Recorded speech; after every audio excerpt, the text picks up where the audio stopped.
College Stripper Journals, Pat is Buck, Romancing the Dream. This journal entry will depart, mostly, from regaling my adventures as a college stripper. I'll instead speak of the Shakespeare-inspired romance.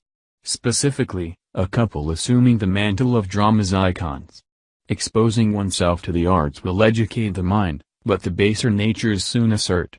While it's noble to aspire to the heights of the bard, the tumble to humiliation may soon follow. I was again dating Pat of the Pats, a stripping duo made up of Patricia and Patrick. My Pat was the one with blue eyes. The other Pat had brown eyes, like me. My Pat also majored in media, specializing in advertising and promotions. Yeah, that was their tentative connection to drama, one that I appreciated while we worked together. This tendency carried over to our relationship that often mimicked art. Pat and I went to see a production of A Midsummer Night's Dream in the round. The future producer in Pat was readily apparent as they became transfixed by the tale of dreams, love, and marriages. One character particularly struck Pat's fancy.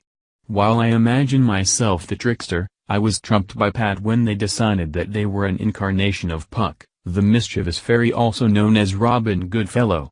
I was okay with this, as it boded well for a bit of play afterward. I should have paid more attention to the play before I made this commitment. Yes, I watched it, but a lot was going on as the four interconnecting plots wound round each other. Little did I know that Pat had locked onto one scene. Fast forward to the latter part of the day. Pat and I were discussing the end of the drama. A central character had manifested. In the finality of the last scene the stage was given up to the fairies who blessed the house with good fortune, with Puck asking the audience to consider the production a dream if they disliked the play. It was plain that Pat fancied themselves as Puck. I asked who I would be and Pat exclaimed, "Nick Bottoms, of course." Who is Bottoms? He was one of the laborers who put on a play for the enjoyment of royalty and lovers. Bottoms are also known for temporarily sporting an ass's head because of Puck's intervention. This did not bode well, as Pat was terribly creative in that way. Before I document my experience as Bottom, with Pat in persona of Puck, I have to share some insights into how I interpreted my alternative lifestyle. Back then as a Southern boy, a resident of Georgia and Alabama, I was a member of an alternative subculture as an adult entertainer.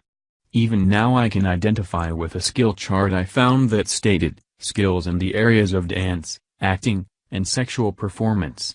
Showcasing your body to others. Working with others on a team. Mostly true, yes, though I'll only admit to adequate sexual performance for entertainment value. There are legalities at play here.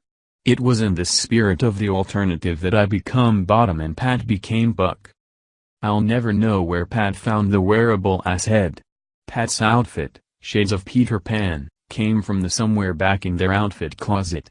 I began to think that I wasn't the first Bottoms in Pat's life, just as I wasn't the first brown eyes they'd cooted during our shared passions. Begin the play. A bedroom became the woods as I slept in Puck's company. I was transformed by fairy magic, assuming the countenance of a donkey. While I'm all for role-playing, my sometimes romantic partner had production talents I've rarely seen. One thing led to another, with Puck meeting Bottom in the privacy of the forest glades. I'll leave the rest to imaginations as fervent as Pat's, if that is possible. Was it humiliation? I'll admit that was a bit of trickery on my part. The bard evoked the heights and we invoked depths. Remember, one of my skills as an adult entertainer is acting. Pat was worth the thespian efforts, culminating in a closing curtain enjoyed by all. While Pat and I had our difficulties because of our similarities and differences, the enjoyment of the theater was a stimulant to our combined zeal.